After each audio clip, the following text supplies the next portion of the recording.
Bonjour à tous, j'espère que vous allez bien. On se retrouve pour parler du match entre les FC Barcelone et l'Atlético Madrid, acte 3, après une défaite en début de saison, une défaite à la dernière minute, après un match fou 4-4 en Coupe du Roi. Là maintenant c'est l'acte 3, le match retour face à l'Atlético. On va avoir 4 matchs, on va avoir 4 matchs, 4 actes cette saison. Il va bien falloir avoir une victoire. Et là, c'est super important parce que c'est pour la course au titre. Vous savez, là, cette année, la Liga se joue entre 3 équipes. Le Barça qui est en tête, le Real qui est revenu à égalité tout simplement, et l'Atlético qu'on a commencé à devancer tous doucement. Mais on peut pas se permettre de perdre de points. Là, ce match contre l'Atlético, il va falloir le gagner d'une pour prendre de l'avance, mais aussi et surtout pour prendre une revanche. Parce qu'ils nous ont battus. Ils nous ont battus dans un match qu'on maîtrisait complètement. Ça, on l'oublie pas. Et aussi, ils ont réussi à égaliser à la fin du match sur un match aussi qu'on maîtrisait totalement. Donc, au bout d'un moment, il va falloir leur montrer notre supériorité. Et petite anecdote, je me suis promené un peu sur les petits groupes de l'Atlético pour voir un peu comment c'est, parce qu'on sait qu'ils ont une semaine assez compliquée, Une élimination en Ligue des Champions, après un match polémique, une séance de tir au but polémique avec Alvarez qui touche 2 fois le ballon. Bref, on va pas revenir là-dessus, mais je voulais voir comment ils se sentaient, comment était leur feeling, comment était le feeling des supporters de l'Atlético. Et il semblerait qu'ils stressent un peu quand même, Ils stressent parce qu'ils se disent que s'ils perdent demain face au Barça, en fait, ça va être très compliqué. Ils vont être éliminés de 2 compétitions. Ils sont éliminés de la Ligue des Champions. Et s'ils perdent face au Barça, en fait, ça va être très très compliqué de gagner la Liga, tout simplement. Et je sentais qu'ils étaient pas à l'aise. Ils sont pas sereins, les supporters de l'Atlético. Donc, va falloir les achever. Je suis désolé, on n'a rien contre vous, mais il va falloir tout simplement vous achever.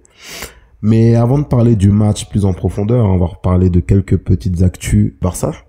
On a appris la prolongation d'Inigo Martinez jusqu'en 2026. Inigo Martinez qui fait une saison mais incroyable avec cette charnière avec Pau Cubarsí. Franchement, prolongation méritée. On espère qu'il va continuer à performer à ce niveau-là parce que franchement, il nous fait une saison, il nous a sauvés. Et même si vous avez vu le match face à Benfica, le match dernier face à Benfica, comment il prend la parole, c'est un vrai capitaine. On sait, les Basques, ils sont chauds. Les Basques, ils sont chauds.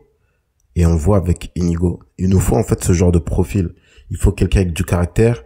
Et c'est ce qu'on a avec Inigo Martinez. Donc honnêtement, je suis très très content qu'il prolonge. On va voir ce que ça va donner, parce qu'on sait qu'on a pas mal de défenseurs. Inigo, Cubarsí, Araujo, on sait pas ce que ça va donner, est-ce qu'il va partir, est-ce qu'il va rester. Eric Garcia, Christensen aussi qui n'a toujours pas joué. Et en plus, apparemment, il y a des rumeurs avec une arrivée potentielle de Jonathan Tah. On verra ce que ça va donner. Mais bon, honnêtement, très très content de la prolongation d'Inigo Martinez jusqu'en 2026. Ensuite aussi, Pedri qui a été élu homme du match sur les 2 matchs face à Benfica, 2 matchs à élimination directe, le match aller, match retour. Que dire de plus? En fait, cette saison, au Barça, on a même 3 potentiels meilleurs joueurs du monde dans l'équipe. Je sais pas si on s'en rend compte. C'est juste incroyable, C'est juste incroyable. La dernière fois qu'on a eu une équipe comme ça, en fait, est-ce que vous vous souvenez de la dernière fois où vous avez eu une équipe où vous vous dites, en fait, cette équipe, elle peut gagner contre n'importe qui? Moi, perso, c'était en 2018. Depuis 2018, j'ai jamais ressenti ça, en fait. En 2018, je me souviens, en Ligue des Champions, on est tombé en 8e, c'était face à Lyon, ensuite Manchester United et ensuite Liverpool. En fait, t'avais aucun stress parce que tu te dis, peu importe l'équipe, en fait, on est favori tout simplement. Ou alors ça va se cogner. Mais depuis 2018, j'ai jamais ressenti ça. La saison 2018-2019, jamais ressenti ça. Et réavoir ce feeling-là au Barça, les gars, franchement, ça fait énormément plaisir. Donc voilà, Pedri, un potentiel meilleur joueur du monde. Franchement, aujourd'hui, pour moi, c'est le meilleur joueur du monde. Mais on en a 2, on en a 3 dans l'équipe. C'est juste incroyable. Et en parlant de potentiel meilleur joueur du monde, la saison de Rafinha, les gars, en Ligue des Champions, c'est dingue. Il est déjà à 11 buts, 6 passes décisives. Et c'est pas contre n'importe quelle équipe. Bah, il a été buteur-passeur face au Young Boys de Berne, mais surtout triple buteur face au Bayern, buteur face à Dortmund, buteur double passeur face à Brest, double buteur face à Benfica, double passeur face à l'Atalanta, buteur face à Benfica, pardon, au match aller, unique buteur alors qu'on était à 10. Et enfin, double buteur et une passe décisive au match retour face à Benfica. Il n'a pas marqué que contre des équipes faciles, il n'a pas marqué que dans des contextes faciles aussi. Rafinha, homme des grands soirs, comme je vous ai dit aussi. Hein, cette année, on a une équipe où on a 3 potentiels meilleurs joueurs du monde. Hein. Et enfin, Lamine Yamal aussi. Lamine Yamal qui est le joueur le plus jeune plutôt à avoir été buteur et passeur décisif à seulement 17 ans. Donc voilà, 3 potentiels meilleurs joueurs du monde dans une seule équipe. C'est fou. En revenir sur le match face à l'Atlético, hein, comme je vous l'ai dit, on a une revanche à prendre face à eux. Hein. On a une revanche à prendre face à eux. Demain, il va falloir gagner. Hein. En plus, d'habitude, là, ces derniers temps, on dit, ouais, il va falloir gagner, peu importe la manière. Et pour demain, j'ai envie de voir la manière aussi. Juste parce qu'en fait, ils nous ont trop fatigués, ces mecs. Ils nous ont trop fatigués à faire des hold-up en fin de match avec Sorloth. Hein. Le mec, il fait une déclaration la dernière fois à la fin du match. Moi, je me suis levé, je savais que j'allais marquer. Mais on est où, là? On est où? Sérieux? Ok, pas de souci. Bah, demain, j'attends qu'on maîtrise le match totalement. Plutôt dimanche, hein. J'attends une maîtrise totale du match. Et en plus de ça, j'espère qu'on va leur coller un bon score. Un bon +3. Pour moi, voilà, je serais satisfait. Ou alors au moins un +2, mais avec une maîtrise totale du match. Et en plus de ça, les gars, ce qu'il faut pas oublier, c'est qu'ils sortent d'une déception déjà. Ils ont été éliminés en Ligue des Champions, mais surtout, ils ont joué des prolongations, ils ont beaucoup couru. Le match, franchement, il était plaisant. Hein. Fin de rencontre, il était plaisant, ça courait partout, ça allait d'un but à l'autre, ça faisait des fautes. Je crois que les joueurs, ils sont carbonisés. Là. Et surtout, la fatigue nerveuse d'une séance de penalty, ils viennent pas dans les meilleures conditions. Mais bon, après, ça reste l'Atlético, on sait jamais avec eux. Alors que nous, contrairement à nous, franchement, ça a été plutôt chill. Victoire, on a plié le match au bout de la première mi-temps. On s'est amusé. Contrôler le match en deuxième mi-temps. Les joueurs viennent en pleine forme. En plus, avec ce qui s'est passé la semaine dernière, ils n'ont pas joué le week-end dernier. Donc, clairement, dernier match en plus avant la trêve internationale. Pour ce match, les gars, on va avoir une composition, la composition que j'attends et la composition, je pense aussi, qui va avoir lieu demain. C'est celle-ci, comme d'habitude, Chesney au cage, ça change pas. En défense, Baldé, Martinez et le retour de Koubarsi aussi. Je pense que c'est important pour un match comme celui-là d'avoir cette charnière-là qui a montré ses preuves depuis le début de la saison. Je pense qu'il n'y a pas grand-chose à ajouter. Ensuite, à droite, Koundé. Au milieu de terrain, De Jong, Pedri, Olmo. Olmo, je pense que voilà, il peut pas faire un match entier. Hein, on l'a vu, c'est un peu compliqué. Il n'a pas eu l'occasion d'enchaîner. Mais j'attends de lui qu'il fasse un bon match.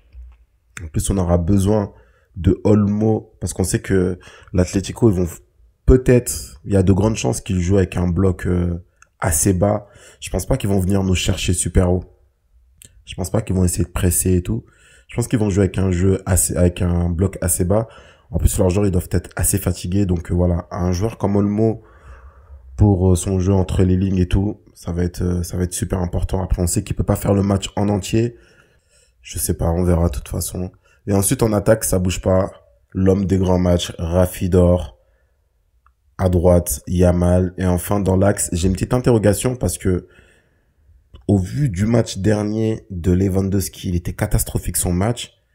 Je me dis, il peut pas faire pire, mais en même temps, il fait que des matchs compliqués ces derniers temps. La dernière fois, on avait joué avec Ferran. C'était intéressant parce que, voilà, on sait Ferran, sa capacité à faire des appels, etc., etc. C'est toujours la même chose avec Ferran. Hein. Il fait des bons appels et tout, mais quand il est devant la cage, il a du mal à marquer. Mais j'ai envie de vous dire, Lewandowski, c'est un peu la même chose en ce moment. Donc, qu'est-ce qu'on fait? Est-ce qu'on redonne la chance à Ferran? Et en plus, j'avais entendu que Lewandowski se sentait un peu fatigué, il avait de la gêne. La dernière fois, c'était ce que Flick avait dit, c'est pour ça qu'il n'était pas titulaire pour le match face à Osasuna, le match qui devait se jouer. Bah, si c'est le cas, les gars, laissez Lewandowski se reposer. Je préfère un Lewandowski Après, parce que pour les très très gros matchs en Ligue des Champions, il nous faudra Lewandowski, il nous le faut en fait. Juste pour son jeu en déviation et tout, il nous le faut. Même s'il est pas au top de sa forme, je pense qu'il reste quand même meilleur que Ferran, meilleur que ce Ferran actuel. En tout cas, meilleur que le Ferran qu'on a vu lors du match aller face à l'Atlético en Coupe du Roi. Donc, s'il est fatigué, les gars, faut le laisser se reposer. Et dans ce cas-là, Ferran titulaire. Si maintenant, voilà, là, il se sent mieux, il était juste fatigué la dernière fois, et là, on pense qu'il peut faire un meilleur match. Ouais, je suis pas contre de le voir titulaire, hein. Je suis pas contre de le voir titulaire. Donc voilà, maintenant pour moi, on est assez favori pour ce match.